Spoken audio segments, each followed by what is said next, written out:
In addition to the roofing sheets that were ripped off, electricity connection in many parts of the facility has been affected. The outpatients department, emergency ward, pharmacy, and all other areas, with the exception of the female and pediatric ward, have been rendered non-operational. As a result, patients at emergency and male wards have been moved to the female ward. The District Director of Health Services, Lawrence Adinku, spoke to City News about the extent of the damage. As we speak now, because the emergency ward and the male ward are all affected, we have to move the patient there all to one room.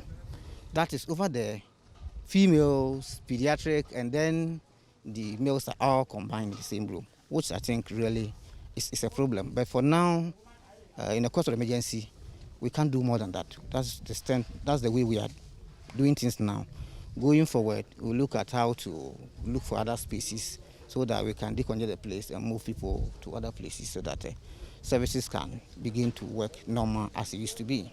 Now, all the services that are performed inside, because the place has been roofed off, all the services have been moved out. So now the entire hospital is outside or under a tree with these supporting canopies. As the main referral facility in the Central Kumawu district, which serves over 60 communities in the area, many people who visited the facility were stranded, as doctors had to erect makeshift structures for consultation in the open. The acting medical superintendent of the facility, Dr. Alex Agbanu, wants authorities to ensure the situation is attended to as early as possible. Whilst we work with authorities to see how best we can solve this, and it has to be as early as possible so that we can continue to render service to our patients in a dignified manner. As we can see, the situation is that bad. I mean, attending to people outside is not the best. Issues of confidentiality and all the other things. So the good thing is that they have come in, they are giving the indication that they are ready to solve this as early as possible. So we can only hope that that will be done so that we can continue to render service to our people. Meanwhile, the district coordinating director who visited the scene with the district chief executive, John Ankra, says the assembly has taken inventory of the items that have been damaged to ensure the situation is addressed immediately. The first thing we did was to ensure that the staff who are affected, they are compelled to work outside the premise, as you see. So we organize on canopies for them. So you can see that's the accounting staff and other staff working under the canopy. That was the first thing we did.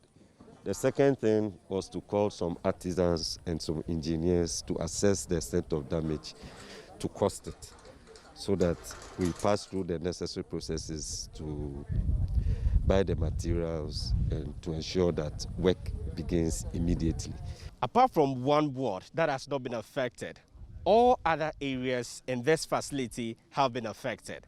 And now the doctors here have been forced to use canopies that's outside the premises to serve as consulting rooms. That is not all. The accounts department, the pharmacy department, they are all serving under the trees. And these are the areas that they are using in the interim. What they want authorities to do is that they want authorities to ensure that they address the issue as early as possible. From Kumawu in the Ashanti region, I'm Edward Upon Marfo for City News.